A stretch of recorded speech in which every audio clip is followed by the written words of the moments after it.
Hello, everybody. Welcome to episode 226 of Optimal Living Advice, the podcast where we take any questions you might have about the many struggles of life and get them answered for you here on the show.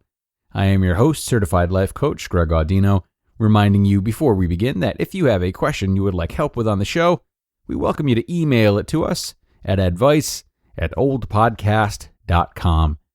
Great to have you all back for another one, my friends. Hope the week is treating you well so far, and whether or not that's the case, I hope today's episode can only be an improvement. We're going to take a look at a question that I think many people out there wish they could go back and ask themselves. The long and short of it is that our asker today is wondering if she should change her area of study in favor of one she's more passionate about. It sounds simple. Many of us may be convinced of the romantic answer, but there is still a lot to consider. And rather than be so attracted to a dream, let's try to look at this from several angles today as best we can. Here's the question.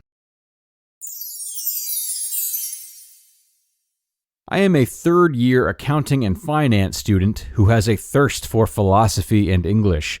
I'm at a crossroads here and don't quite know where to maneuver to. Should I just swallow the frog and just stay the course of the program I'm in now? Or should I pull the plug and open the window for new opportunities in my true area of interest? Interesting choice sending this one to me. I must admit I'm a little biased on this one, but I promise to do my darndest to put that aside and speak objectively here. In order to do that, I do have a few questions for you to ask yourself that I think can help you come to this answer for yourself, which is the goal of all these episodes. And after that, I'll share some of my own thoughts and experiences on the matter. So these two types of paths you mention, look, they have obvious differences, and these differences aren't lost on anyone, so let's just not pretend they aren't there outside of a few exceptions. Let's ask a couple of questions with these differences in mind, and I ask you to honestly search for the answers with respect to who you are and who you always have been, rather than what you're just feeling in this moment. Not easy for any of us to do, but just try, and don't overthink it. Something I'm sure I'm not making any easier for you. So the first question, are you the type of person that feels as though fulfillment needs to be maxed out in every area of life, including work? Or are you more satisfied with the idea of picking a career based on stability and keeping your interests and sources of fulfillment on the side? Second question, when things have to get done, so think big school assignments, for example, do you enjoy the scramble a little and still take your time to get creative instead of being stressed out? Or is it difficult to get these things done if you don't have order and a plan in place that allows you to pace yourself and ensure that everything will be taken care of? Third question and final question, what is it that got you into accounting and finance in the first place? Did it feel like the same true interest that you have now towards English and philosophy? Or is it something you did for a passive reason, like parental pressure or just because it seemed stable? And then a fourth question that I'm just going to chunk on and count as part of the third question. What revelation have you had since starting in finance that's given you enough evidence to feel as though philosophy and English give you more real meaning than finance did? So you can get an idea of where all these questions point to. But in case it is unclear, the first option of the two questions show that you're in favor of a lifestyle that a career in English or philosophy would likely bring. The second option tells me you might be suited for finance. And then obviously, the third and fourth-ish questions help you to differentiate between your motives behind pursuing either of these fields now and in the past. Now, as for my own thoughts and experiences, which are a bit biased, I have never known anyone who regretted following that which they were truly passionate about. The only way I think one could expect this to happen would be if someone was experiencing false passion, so that is confusing true joy and invigoration for a deep-seated need to rise to the top or gain some kind of significance. So if you feel it's possible that your enthusiasm towards writing and philosophy may deep down actually be about becoming a famous writer, let's say, then it's not really about that approval of yourself, right? It's about the approval of others. Now, it takes a lot of effort to realize this, if it is indeed the case, and it's an important realization. But you could imagine that very few people take the time to put themselves under the microscope with such a potentially revealing question. However, if you've always had this passion and you are willing to struggle for it, even if it makes the rest of life complicated, that's of course different. That is something you can pursue with assurance. And even if your preferences do change down the road, you won't regret doing what you needed to do for yourself right now, because there was no other way. You can only anticipate so much change that will come as you get older, But if you dig deep and conclude that this passion is really about you and what you love, with no promise of glitz, glamour, or showing the world how important you are, then it's a good thing to commit to. Now, as far as finance goes, the sad truth about my own experience of it is that nearly everyone I know who's in it, which is a lot of people, could not care less about the work.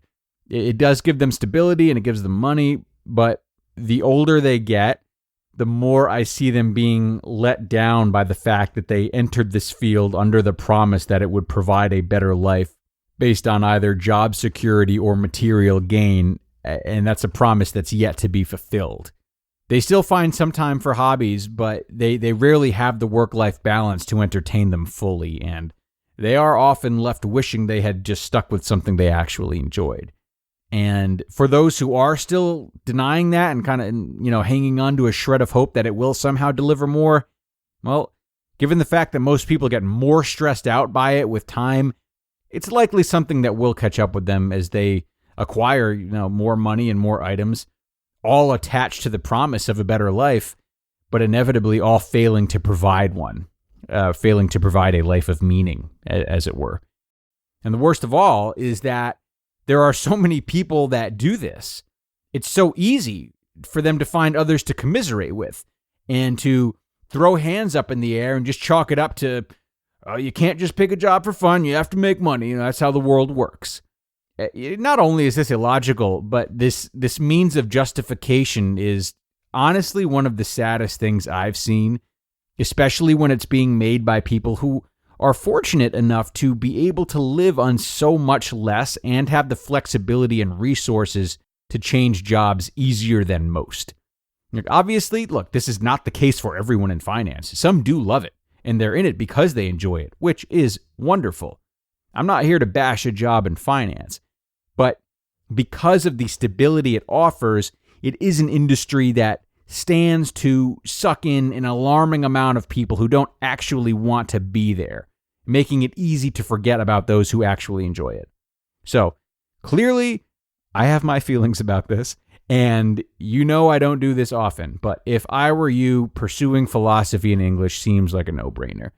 And if I may speak to you one-on-one for a moment, forgetting for just a second that others are listening, I also say this based on what I know about you from the other question you've submitted to the show. For what it's worth, I will also double down on this recommendation if you are looking to choose an area of study based on joy alone rather than career planning. I mean, I assume that you ask this because you're trying to think ahead to what a good career would be, but if you are living as in the moment as humanly possible and not even thinking beyond college, then of course just study what you want to have fun with. But I still might be wrong about this in spite of my strong opinion, of course. That is why, again, it's so important for you all to arrive at these answers yourselves as much as possible. That is why I gave you those questions earlier in the episode, and I encourage you to take your personal answers to those questions more seriously than you take my more direct advice that I've offered in the last couple of minutes. It might also be good for you to ask a non-biased person that's close to you and has known you for a while. They might help you approach this in a way that offers new insight. The good news for you, though, is that, look, even if you do pick a field that you end up wanting to change down the road for any reason, you can do it. You are far too young and far too blessed to think that any of this has to be permanent and that restarting is not an option.